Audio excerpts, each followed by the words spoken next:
What's up, weirdos? Hey yo. Me? Shit. I got Shit. me a little something rolled. The lights are low, and we're about to chop it up with Abigail on the Manic Pixie Weirdo podcast. Okay, okay. A safe space for weirdos of all shapes, sizes, colors, and creeds to relax and speak their piece. Speak that So peace. grab your glass of wine and grass the chief as I get off the mic so the main weirdo can speak. Peace. Peace, God. What is up, weirdos? You're listening to the Manic Pixie Weirdo. I'm Abigail, your host, and this is the podcast where we talk about all the different kinds of relationships that we can have in our lives. And this week we are joined by the lovely Robin. Say hi and then tell Hello. us a little bit about yourself and where we can find you. Hello, everybody. I am Robin from the hood, from your hood, and yeah, you can find me on Instagram at Late Blooming Lesbian. You can find me on Twitter at Coming Out Later, and I also host and create a podcast called Coming Out Late, and that will give you some idea of who I am. I'm a 61-year-old woman who, at the age of 54, had an aha moment walking through my garage one day and just suddenly went, oh my God, I'm gay. And I had lived a heterosexual life my entire life. I was married to a man at the time, 28 years, two daughters.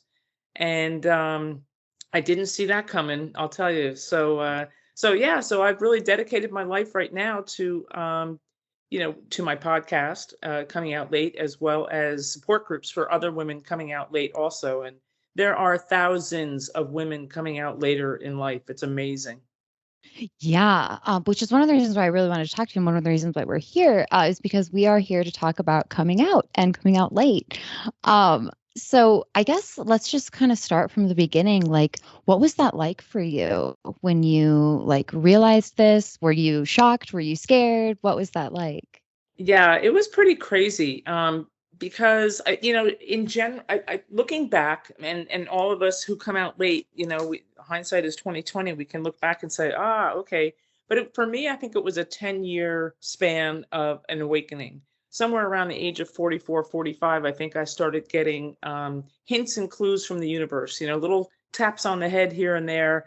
And I just didn't, I was so steeped in heteronormativity that I just didn't really pay attention until the taps on the head and the hints and clues around me became so incredibly, they were just impossible to ignore. And it was driving me crazy inside, thinking, why am I why am I following women up and down the aisles of Staples and Home Depot and wherever? Like, I didn't understand what my infatuation was suddenly with women. So yeah, I did a little bit of unconventional research in March of 2015, and then it still took until the end of May of 2015 before I suddenly, literally out of nowhere, had this like, holy shit, I'm gay. And for like a nanosecond, I think I panicked. And then I just laughed. I laughed. I mean, I don't know why. I just was like, okay, universe, this is what you're dealing me. It's just hard to believe. And there are a lot of women, like I said, I dedicate really my time, and my work is all about helping and supporting women who are navigating the same journey that I navigated. And many of us fall into two camps: really had no clue and suddenly woke up one day, or had always known that they were gay or had attraction to women, and really stuffed it down because of either for religious reasons or their parents or whatever. They just knew that they were told. Society had really bombarded them with messages that being gay was not okay, and that they just stuffed it down until they couldn't stuff it down anymore. And that's what I find with most of us, that we just can't stuff it down anymore. And it just once that cork is out of the bottle, the genie's out, forget it. There's no putting her back in. Yeah. So I wasn't scared. For some weird reason, I wasn't scared, to answer your question. I don't know why. Well, that's good though. I mean, I feel like that panic, that nanosecond that you said about panic, yeah, that I could see that, and then just sort of being like, well, I guess this is it. This is what we're doing. Yeah, and this is how it exactly. is. Were you shocked at all, or what were some of those signs that you kept having from the universe? Well, they started off really subtle. like I said, like 10 years prior to my aha moment, I would notice a woman, and many women that I've been surrounded by say that they've always noticed, like, and have since come out late, have said, well, I've always noticed women, and I cannot say that I did, but I just started noticing women and thinking, she's attractive, and and these signs, these experiences just became more frequent and louder, and to the point where I had physical therapy. I had an accident off of a boat, and I had physical therapy, and I ended up having a crush on my physical therapist, and still did not put two and two together. Like, I just couldn't understand why I needed to be around her and with her a lot. We tend to infatuate. So, like I said, and then concurrently with this, I had been married 28 years when I had my aha moment. And about halfway through that, our marriage really wasn't doing great. And it continued to deteriorate over those 14 years. And then it was during those 10 years that I was starting to notice things. So I don't know which came first, the chicken or the egg, whether, my awakening was coming about, and then I just knew that I couldn't stay in the marriage. But it was not a happy place to be in my marriage. So maybe that was my subconscious, saying, hey, now's the time. Now's the time that it's safe to come out. I don't know. It's pretty crazy, but it did get to a point where I literally was following women up and down Staples aisles and Staples, and it was just crazy. I didn't understand it, and I was kind of crushing on women here and there. I thought, what is that about? And I didn't call it a crush then. I just knew that I had to be around certain people all the time, and it just wasn't making any sense to me.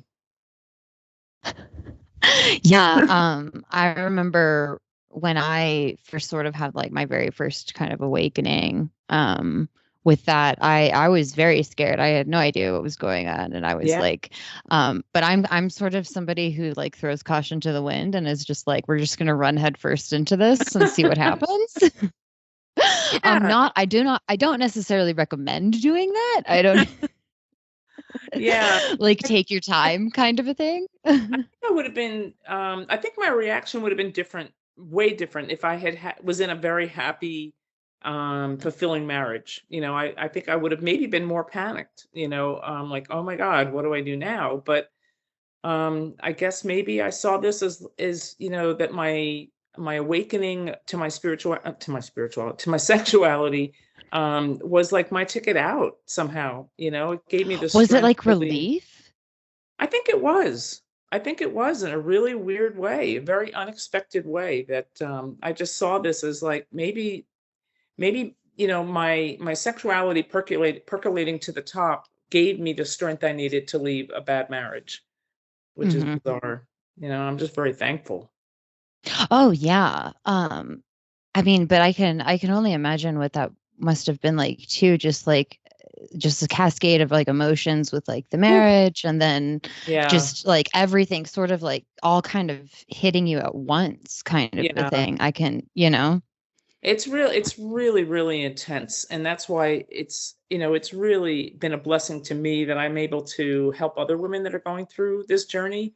And it looks so different for all of us. And we all have different backgrounds, whether they be religious backgrounds, or maybe they're best friends with their husbands and they suddenly wake up and realize they're gay, or they've known it all along and they just can't, keep it in the the genie in the bottle anymore. And there are so many different ways that we all end up at the same place, which is, oh my gosh, I'm either bisexual, I'm gay, I'm pansexual, I'm lesbian, whatever. And that's the other really neat thing, is that women are coming out not really knowing how to label themselves. And so we talk a lot about not needing a label, just lean into how you're feeling, and that can Yeah. change. Oh yeah. Well, that for me was like the real struggle was the label. Was I felt Mhm. like I had to have a label of some kind. And so like in the beginning it was like, well, I guess I'm gay. Like I guess that's my label, is that like I'm a lesbian.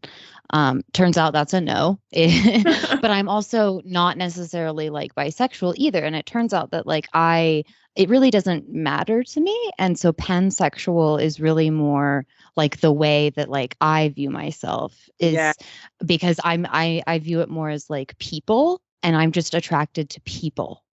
that's beautiful. Um Really. It is. But It's a what beautiful way. was your journey with that? Well, it's interesting. So when I came out to myself, I just assumed that I was only attracted to women, and suddenly it was like overnight, like a light switch, that I was not attracted to men anymore. It had been, my marital issues also did not, I guess as a result of the marital issues, sex was really not a part of our marriage anymore, and so I guess, for me, I just assumed I was a lesbian. I didn't really know. This was all brand new to me. I didn't know there were other choices at the time. I never really liked the word lesbian. I was, because of the way society had, I guess, sort of brainwashed us into thinking that, being gay or lesbian is bad. And I didn't really I think I grew up not liking the word. So, I just knew that I was attracted to women, and I had to figure that out. And one of the ways I did that was in March of 2015. I actually went to my supermarket and got a gift card, like a Visa gift card. And with that gift card, I then went over to Staples and I bought a burner phone. And with the burner phone, I then joined a dating app, and I clicked on woman liking women or whatever it is that they have. And I still didn't like get it. Like, oh my gosh, that could be me, women liking women. And within the first day, I must have met 8 out of the 10 women that were willing to converse with me. They were all women who had left their husbands and had come out late in life. And I was like, oh my God, this is a thing. Like, because we all feel really alone initially when we go through this. We think, holy shit, like there's got to be no one else in the world that is feeling this way suddenly in 40s, 50s, 60s. I mean, I had one woman in my support group who came out at 74 years old. And I know, right? And so when I realized that this was a thing, I was like, wow, okay, so what does this mean now? And then it was 2 months later where I finally put all the dots together subconsciously and had my aha moment. And from there, it was just a crash course. And like, I kept it a secret. I didn't even tell my best friends. And then most of my friends didn't even know that my marriage was as bad as it was either. So here I am in May of 2015, and by September I had filed for divorce. But it was rough because you really do feel all alone. Like you feel like an alien, that is like, what is wrong with me? What has just happened? And how did I not know this about myself? So it's really tumultuous. It's really a zigzag.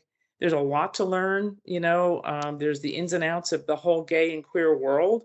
There is language to learn, lingo, and there's just so much.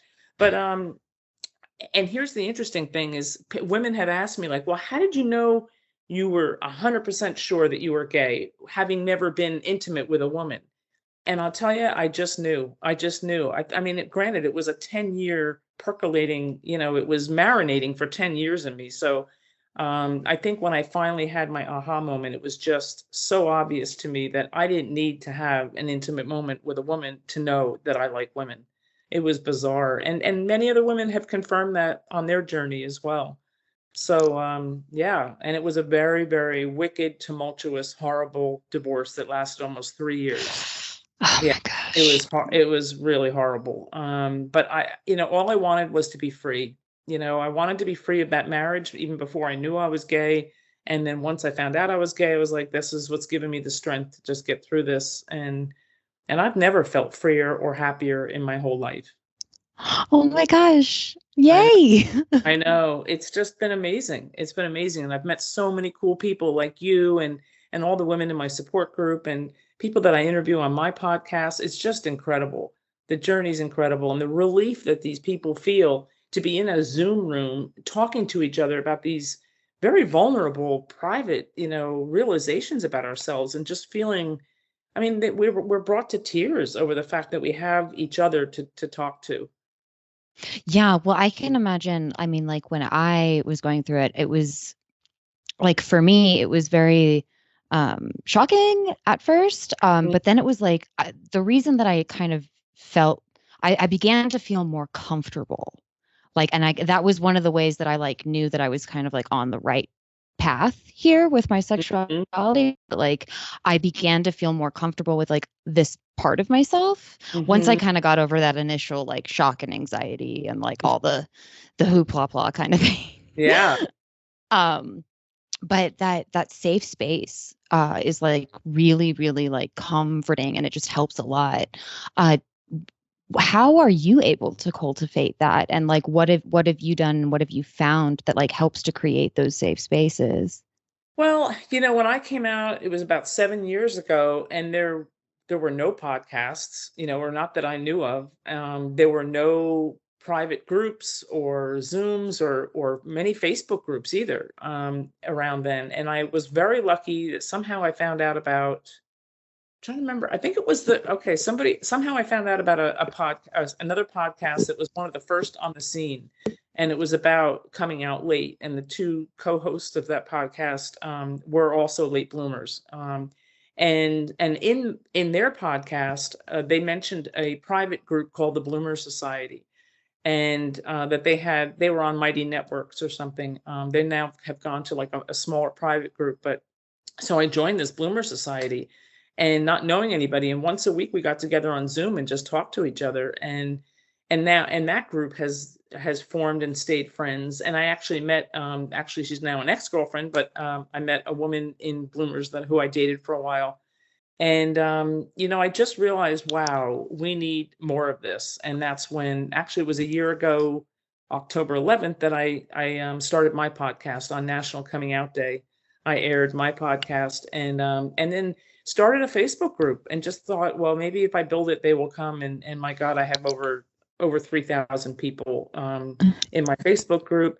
And I've started out with one support group a week that was called Women Helping Women, and then I added one in the evening called Women Loving Women. And then somebody said, "Hey, we really need a bisexual group," so I have a group called Bisexually Speaking, which we really don't. You don't have to be bisexual to be in it. Anybody can come.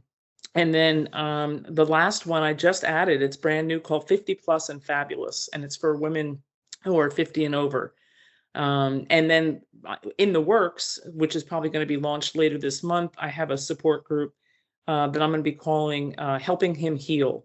And it's for all the guys of the women who have come out late, who, are not angry and pissed off, but just really need some support in understanding how could their wife or their girlfriend or sister or mother have, gone through this. So I'm going to probably launch a support group for the guys as well.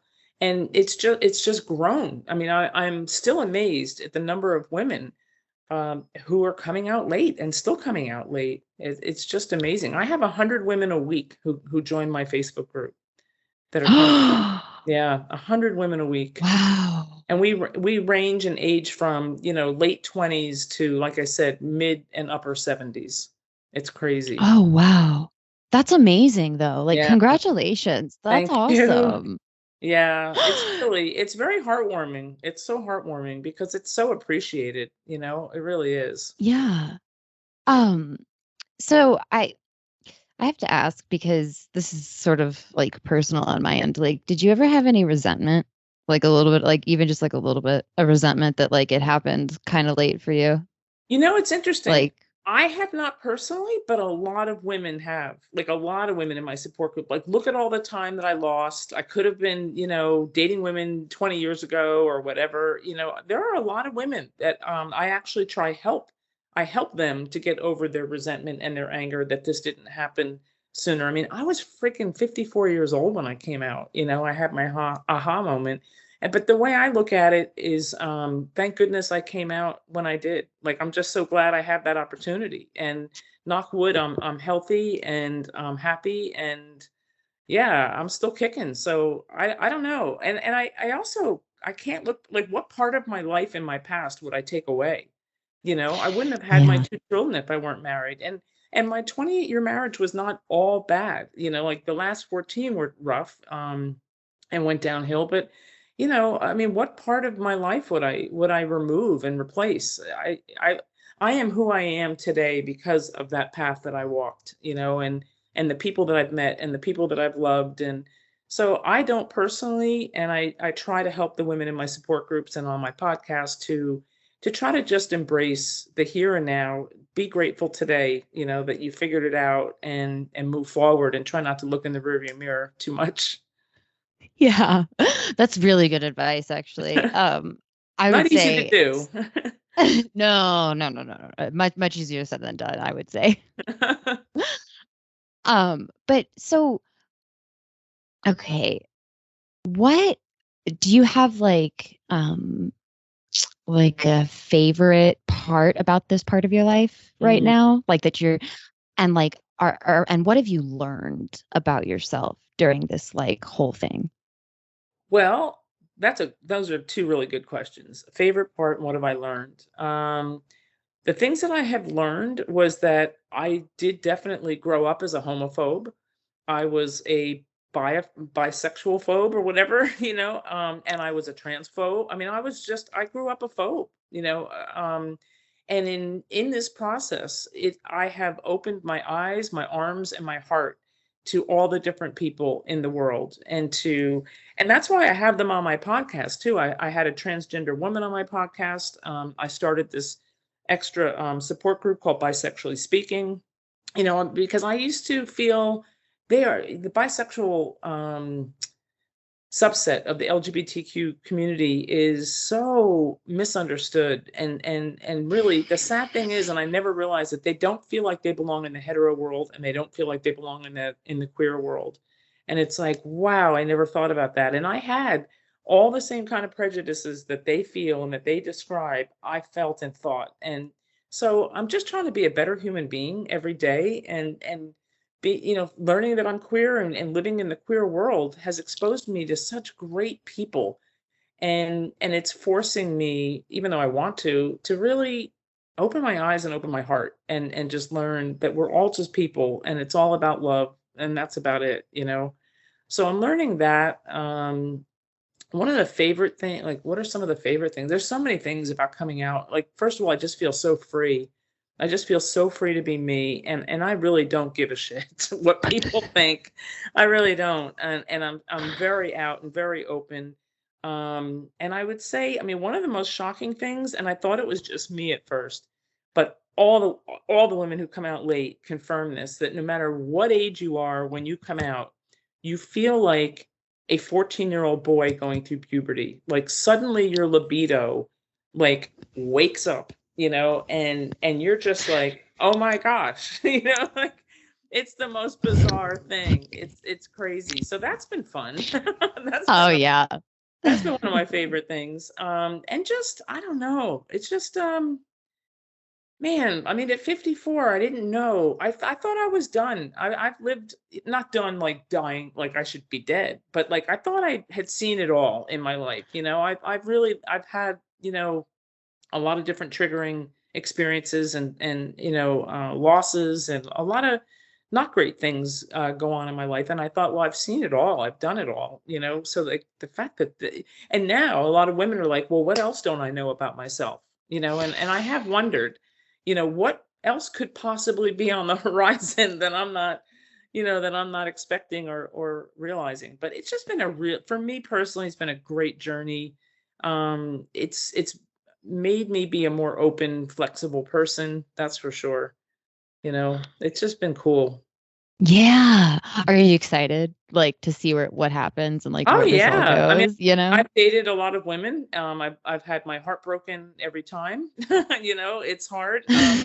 Relationships with women are very, very intense, because we are very emotional people, and we connect very hard. We connect really, really hard, and you become best friends. And so when that relationship ends, it's really hard and almost impossible to remain best friends. Um, so you lose a lot, you really lose a lot. But I really tried to learn something from every relationship. I've been in a ton of therapy. I'm currently in AA, and I've never been shy about that. I've been in Codependence Anonymous. I'm in every kind of anonymous program you can think of. And I just try to learn from every experience, even though it breaks my heart and there's days I cry. I just know that that happened to me, not to me, it happened for me at a time in my life that I needed to learn something. And there'll be more good things down the road. It's Oh, I like that language that you said. It didn't happen to me, it happened no, it for happened me. for me. Yeah. Yeah, Yeah, I like that. everything in my life has happened for me. Like I lost my mom to alcoholism. She was 41 years old and I was just 10. And I, oddly enough, like it's one of the best things that probably happened to me. Like it really has changed the trajectory of my life, even back then. So everything does happen for me and for a reason. It's not always apparent why. It's just you just have to pick yourself up and dust yourself off and move forward, take another step forward. Yeah. So what was the most like exciting part about this for you? Did you have something where you were just like did you kind of get a fire lit under your ass and just kind of like decided that like we're going to do this and we're going to dive headfirst into the deep end and just hope we don't drown, or were you a little bit more like shy about it? Like how was that? Um, do you mean early on versus now, or like early on? Yeah, both. Yeah, both. Yeah, I think, well, it's funny. I tried to advise the women in my support groups, like, don't do what I did. And that was, I did dive headfirst into relationships. And here I was in, the tail end of a really brutal divorce. And I was getting involved, with my first girlfriend. And, I, there probably a team of wild horses would not have kept me from doing that then. I so I don't advise doing that, but in terms of like, so so I dove headfirst early on, but yet in terms of the socializing part of it and understanding the culture, because there is a whole culture to the lesbian world or the gay world. And I was shocked at how much hetero I don't know, heteronormativity, or how much of my heterosexuality from my previous life I brought forward. And like people who had been maybe gay their whole lives or gay longer than I have said, "Oh my God, that's so hetero. That's so hetero," and you don't realize, like, my God, we've been so conditioned. We've been so conditioned in so many ways. So socially, I was probably shyer and moved a little bit more slowly, but in that first, but I did also dive headfirst into my first relationship. And yeah, and now it's kind of reverse. Now I'm a little bit older and wiser, and I take my time in terms of getting involved with people, going slower. And I've really been on a journey of being the best version of me that I can be, which has really nothing to do with my sexuality, but it impacts my relationships and how I move forward within my sexuality. And I think I'm more cautious now getting involved in relationships, but I'm much more outgoing socially, and you know, not afraid to admit what I don't know about the gay world or the gay culture, and ask questions. And and that's the other cool thing about being surrounded by other women coming out late, is that we just laugh about what we don't know. We just laugh at, like, oh my God. I mean, there's a really funny story about this gal in my support group who had been talking virtually, like in a Zoom room or something, through the chat with a woman who was showing interest in her. And she said something to my friend, and she said, "Do you like carrot cake?"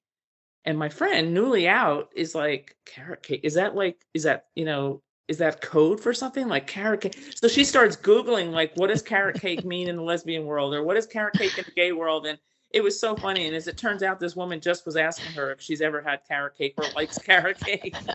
And that is so indicative and so representative of how we feel being newly out, in that, like, there's just a whole, the language and the vocabulary, and it's like, yeah, carrot cake doesn't mean anything. you know but it just goes to show you, like, how on edge we are about not knowing and being insecure, and where do we fit in. And it's just crazy. For me, I'm okay with it. I mean, a lot of women are nervous and don't know how to meet other women. I mean, we talk in my support groups about, like, how do you flirt with a woman? Because, like, for our whole hetero lives, we've always let the man make the first move, and now suddenly we Right. have to realize that, like, well, if we really like somebody, we have to kind of be proactive, and make a move somehow. It's like, how do you flirt? And they're like, how do you kiss a girl? Like, how do you make that move? I mean, it's literally like being 12 years old all over again, and learning about all this stuff. It's pretty wild. Yeah, I think that that's one of the most like fun and like exciting parts for me is like the learning all the Yeah. different stuff, because like I fancy myself a lifelong learner, but Me I too. do have this like little part of me that's like I'm not gonna lie, there is like a slight part of me that like thinks I know everything, even though I'm a complete idiot. I don't know anything at all. Like Stop saying that. That's not true. Not I don't. true. I don't know. I don't know a single thing. But I'm constantly learning, and I want to learn like more and more and more and more and more. And I find like sometimes I will overload myself with information Mm-hmm. about something, Mm-hmm. or like I will overload myself with like the language, and then and then I'll kind of get lost in the weeds, kind of a thing. Um, has that happened to you, or do you know somebody that that's happened to, or? Well, well, first I was going to ask you, like, how long have you known you were pansexual? Like, when did you realize? Um, Very recently, within the last couple of years. Wow. Yeah, probably within the last maybe five years or so. Okay, Yeah. that's cool. I think out of all the labels, or all the different spectrum of being gay, I think pansexual is so beautiful because you just love the person, which is so cool. I love that. Um, in terms of being bogged down by like vocabulary, I think the thing that I don't feel so bogged down by like day-to-day vocabulary, but what still trips me up are the gender things. Like, I'm so used to saying, "Hey guys," or I just trip over myself constantly about addressing people with the right pronouns, and I'm trying. I mean, I'm really, damn it, I'm trying my hardest. It's going to take a while. It's going to really take a while for me to get that for it to become more natural. And so that's the hardest thing I have in terms of learning how to address a room full of quote unquote women, but they may not identify as women, and Right. it's like, what? I don't know, yeah. So that's the hardest for me right now, is dealing with pronouns and gender identification, and how to properly address people, because I don't want to insult Yeah. anybody. Right. Right. We are going to take a quick break, and then we'll be right back. What is up, you guys? I wanted to talk to you a little bit about our sponsor for this episode, Newsly. It's an audio app for iOS and Android where they basically take articles from all over the world and all the trending topics that are on the web at any given moment, and it reads them to you in like a natural voice, like a human being would. It's basically the first time in the history of the internet where the entire web becomes listenable. It's really cool, you guys. They have all different kinds of articles from all different kinds of topics so that you can like stop scrolling and start listening, which I really love. You can follow all the, any topic, all the topics, whatever topic you want to talk about or listen about, from sports, science, Bitcoin, even the Kardashians, like everybody. They have all the latest articles and it reads them to you. So it's super easy. They also have podcasts, which is why I'm talking to you guys about it, because our podcast, along with podcasts from over 50 other countries, are on the app. So that's really, really cool. You can start listening there as well. You can download and use Newsly for free right now at www.newsly.me, or you can use this link in the description, and when you use the promo code P1X1EP0DCAST, that will give you a free month of premium subscription to Newsly. So go check it out, you guys. And thank you so much to Newsly for sponsoring this episode. And we're back, and we are here talking with the lovely, beautiful Robin about coming out and coming out late. And I am so excited to talk to you about this, because I too struggle with and I'm trying, like I said, like you said, I am constantly trying to make sure that I get everybody's pronouns correct and that I am using the right lingo. My husband and I were actually at a Pride event recently, in the town that we live in, and they had a shirt and we live in the South, we live in Texas, and it said y'all means all. And so I have just defaulted to using y'all. Yep. They say that instead that's of one of like, the best. yeah, instead of saying like, hey guys, or what's up, like I just default to using y'all because I feel like it just kind of covers everything. And it's like my little comfort blanket that I use. Yes. Because Y'all I know, definitely. yeah. That's funny. And I came from the Northeast, and I've been down in North Carolina now for about 5 years. And I started picking up y'all just because they say that around here, but now it's actually helpful, because that's probably going to be my default and go to when I don't know how to address people and just say y'all. It's just easier because it does mean all. Yeah, it does. And it's all inclusive. And I feel like it's that happy, like, it Yep. includes everybody. And that's kind of like the goal. Um, but I struggle with the language and all of that all the time. And I think that stems a lot from like, I don't necessarily want to offend anybody, but I also I don't want to hurt anybody either. Hmm. And I know that when you like coming out can be a very traumatizing thing for some people. It can be very difficult. And so I don't want to like compound that Right. when we're speaking or when we're conversing or something. And so, it's very kind of tricky for me. But yeah, y'all's kind of my default. That's a great default. And I'm not shy about asking for help, and there are a few people in my Facebook group who are right there. As soon as I, make a snafu and do something a little bit off kilter, they're right there to correct me. And I've just learned to be gracious and to thank them and to try to, store it and use their suggestions the next time. And, it's just repetition. One day I'll get it. Yeah, definitely. I do think you touched on something very important, though, is like asking for help. I Mm, think we live in a society, for some reason, we live in a society where asking for help is like a sign of weakness I know, and where right? it's like not considered like a good thing.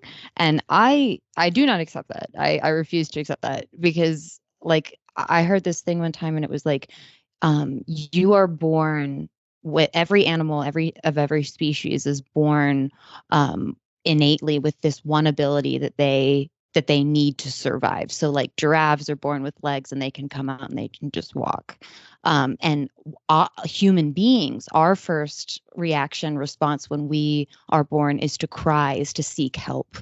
And Mm, so um, wow. I kind of took that to heart a little bit. And I was like, that's so true. I never thought Yeah. about it like that.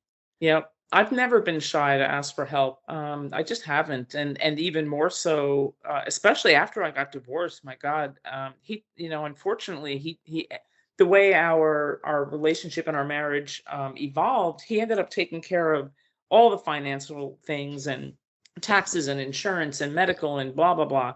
And I found myself at a complete loss, after the divorce. So I just told people when I met the accountant that was referred to me, I just said, listen, I have like a third grade level of understanding of what you do for a living. So, I was just really open with people saying, that this is my weakness and I need your help, and the same is true in the gay world. If I do know some people that have been out for a long time, I may consult them and say, what was this like for you?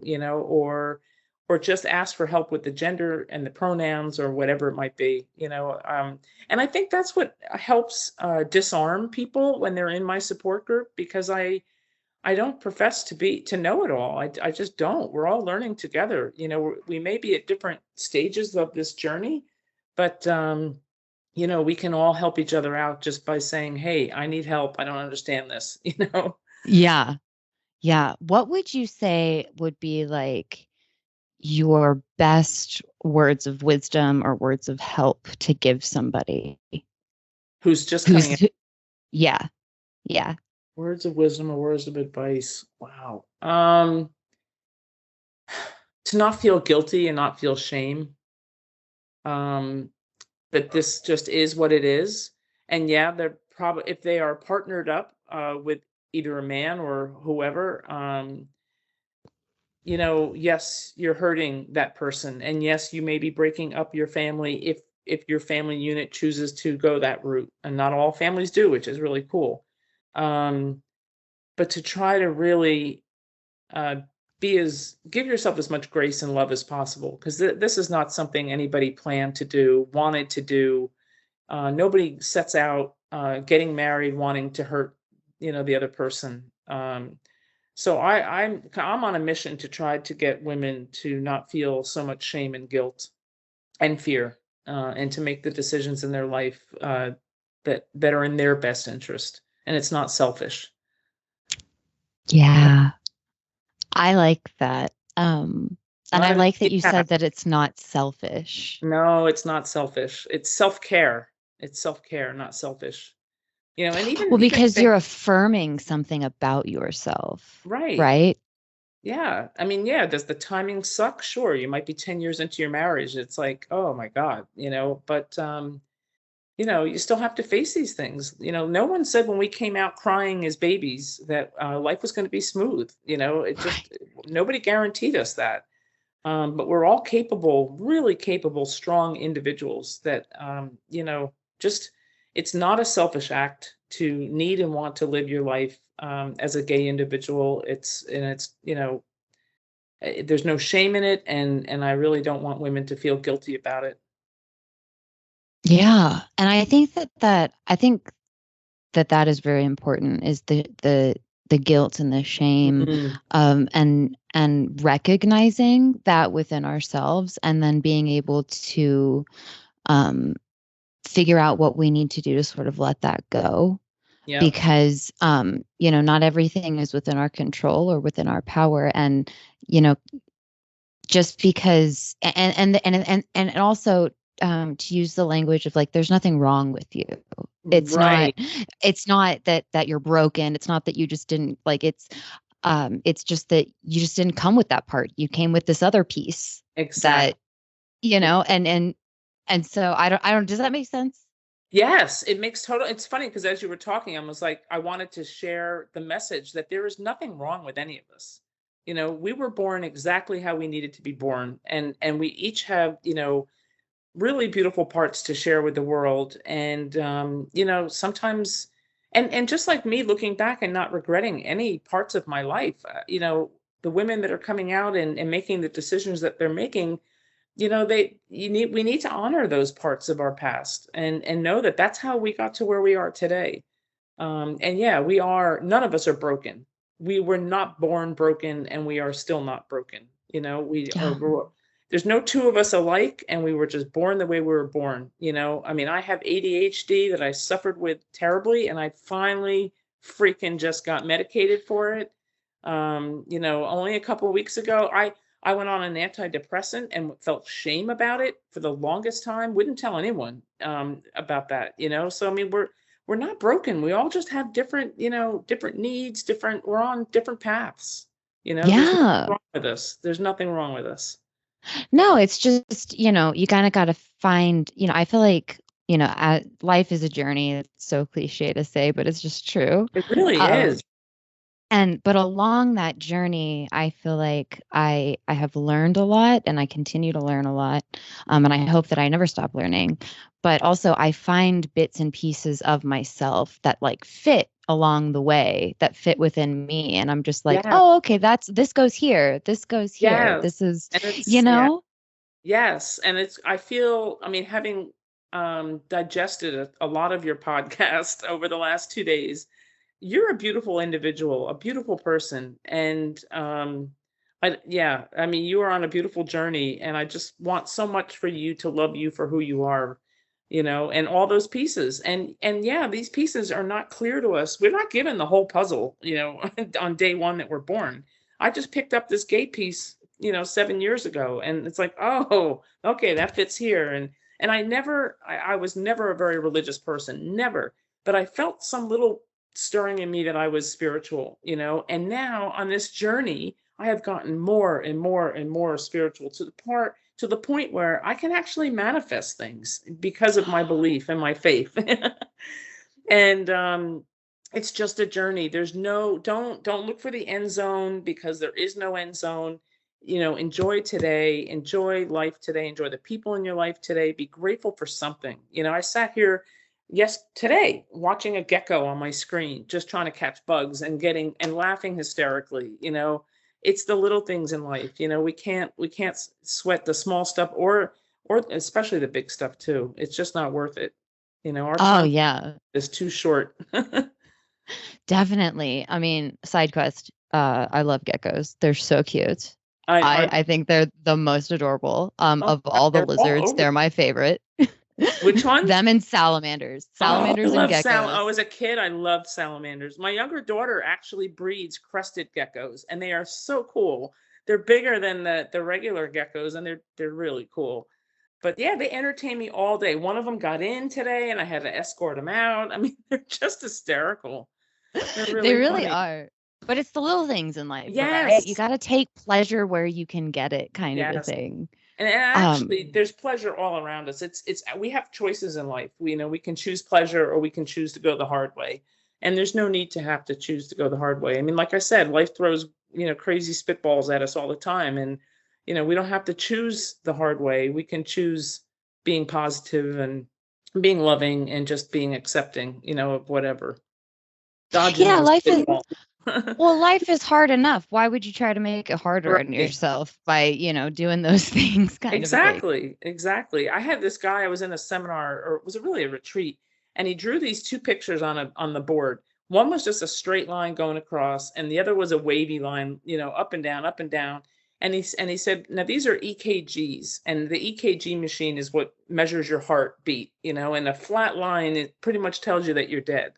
And then the other wavy one shows you that you're alive. And he says, which one of these lines would you want to be? And well, of course, we all want to be the wavy line. Well, that's life, up and down, up and down. I mean, you could choose a straight line, but you're going to be, pretty dead, and Yeah. yeah. So I choose the wavy line, and I just learn how to surf the waves. Well, but also, how boring would that be if it Yes. was just, super Yeah. flat and dull and just like, I mean, how Yeah. boring would that be? It would be super boring. Super boring. Yeah. I wouldn't last very long in that lifestyle. That's for sure. No, definitely not. I wouldn't either. I couldn't make it. I would cause chaos just to Yeah, me cause too. Just to have chaos, just something different, I know. That's so true. So, do you feel different now? Like, was there, so after like your aha moment and like after you've taken this journey, it's taken you about 7 years, and like now you're here and you have this like beautiful show and you have all of these wonderful like support groups. Like, do you feel different, or do you feel the same but like better? Like almost like Robin 2.0, or is it like, I'm definitely Robin 2.0, and I just feel like every day is a gift. I feel free, I feel happy, and yeah, I have sad days, I mean, there's days I'm still getting over the last relationship and trying to figure out, what to learn in that, and I'm excited about this new person I'm talking to, and yeah, I'm Robin 2.0, and I can't wait to continue on the journey of Robin 3.0 and above. That's kind of where I'm at. It's like, give it to me, I'm ready. oh, I'm so excited for you. So where do you see yourself like going with this? Like, where would you want it to go? Like, do you have like a Well, projection or? yeah, I mean, I think I would love to be speaking around the country and even abroad. There are people in the UK, Australia, Canada, Germany that listen to my podcast. 2,000 people a week tune in, which is really cool. And yeah, and so I would love to do speaking engagements. I would like to also do retreats in Canada, the UK, Australia, here in the US, because the women that are coming out late, it's like they want to be socialized, like they just want to be with other people like them so they feel kind of safe. And then, they just want to meet other people. The pandemic was tough, for that, in that regard. So I'd like to do public speaking. I'd like to do retreats, all over, maybe dinner parties, maybe they're monthly dinner parties, and do something like that. And, I'd love to find a sponsor for my for my podcast, because I haven't monetized anything. I've been living off of my savings, and I haven't been monetizing a thing. So I really need to figure out how to make a living.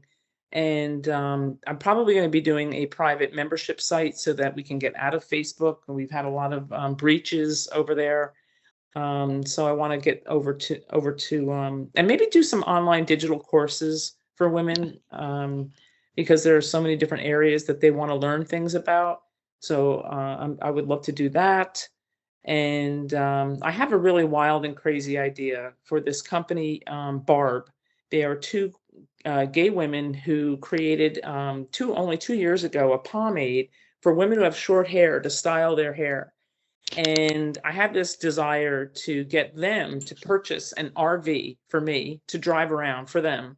And I want to plaster this RV with Barb, decals and Barb, whatever, I think they call it wrapping the RV. And I want to tour around all of the US and create events at their barbershops and have makeovers for my coming out late women, and get their hair cut short, and get them all feeling like they're gay, because like a lot of them are saying, how do I look gay? I look too femme, or I look too this, and how do I present as gay? And so and I want to do barbecues at these different venues, and try to hit some of the last few remaining lesbian bars that are in the country, and just create a hoopla around the country. And I want to drive the Barb bus, and promote their product as well. So that's one of my biggest dreams. Oh my gosh, that would be so cool. I fully support this. Oh my gosh, yes. No, I know. I really want to do it. I've been in contact briefly with the women who run Barb, and I didn't run this idea past them yet. I want to try to get on their schedule and have a Zoom call with them and just say, I know it's a wild and crazy idea, but it's something I want to do. I love thinking outside the box, Oh yeah. So whatever resources and things that I can provide this really rapidly growing community is what I want to do. Oh yeah. Well, I mean, you're a great resource and a great support. Like you just, oh my gosh, you just emanate like joy and hope, and just like I can feel that energy. It's so amazing. Thank you. I have one more question for you, and then I promise I won't keep you any longer. What inspires you, and what do you hope to inspire in others? What inspires me? One of the greatest things that has been inspiring me is really learning as much as I can about myself, and becoming the best version of myself. And that means shedding shame, shedding guilt, not worrying about being selfish. A lot of the things, that we as women are straddled with, just as a result of our culture. So I've been really enjoying challenging those things within me and undoing some of those things within me. And I'm glad, I appreciate you saying, recognizing that I seem to represent joy and hope, because I feel that, and I'm telling you, it's been a long time coming. I mean, I have been depressed for a long time, really, really. When I left my marriage, I was in a really, really dark, deep, dark place. And to feel this level of joy, I just want to share it. I just really want to share it. And I want to help other women learn to be selfless, and to be full of self-care and self-love. Because until we learn how to love ourselves, which we're not taught how to do, we can't love other people, really not in a healthy way. And I think that's something that I would really like to. It's bigger to me than just our sexuality. For me, it's more about women's studies, and I really want women to learn how to truly, deeply love themselves. And it's from there that they can then get into healthy relationships and live their best life, whether they're gay or not. Yeah. Oh, I love that. Oh my gosh, I'm so excited for you. Thank you. It's gonna be so great. I can't wait to like see where it goes, and like, oh my gosh, I want all the good things for you, all of them. Thank you. Me too. Thank you. Well, tell everybody one more time where they can find you. And Sure. Thank you so much for coming. Oh, are you kidding? It's been my pleasure. My pleasure. If anybody has any questions or comments or thoughts or wants to sponsor or whatever, has ideas, they can email me at comingoutlater@gmail.com, comingoutlater@gmail.com. So yeah, that's what I usually tell people. And my podcast is on Apple Podcast, Spotify, wherever you find your podcast. And that's called Coming Out Late podcast. And what else? Yeah, the support groups are private, but if you go through, you can look up Coming Out Late Facebook group in Facebook and request to join the private group, and then you can find out about the support groups that way. So yeah, comingoutlater@gmail.com and Coming Out Late podcast. Spread the word. Oh, definitely. We're going to spread the word as far and wide as we can. Thank you. Well, thank you so much for Thank you. coming. I really enjoy talking to you. You are always welcome on the show. So much. Thanks, Abigail. Oh yeah, absolutely. And thank you guys so much for listening. I really appreciate it. As always, you can find me on Twitter at MPWeirdo Podcast. You can find me on Instagram and TikTok, _main_weirdo1. You can check out the show anywhere you can get podcasts, and you can also email me at manicpixieweirdo@protonmail.com. Thank you again, Robin. This has been so great. I really appreciate it. My pleasure. And oh yeah, of course. And as always, guys, be kind and stay weird. Have a good one.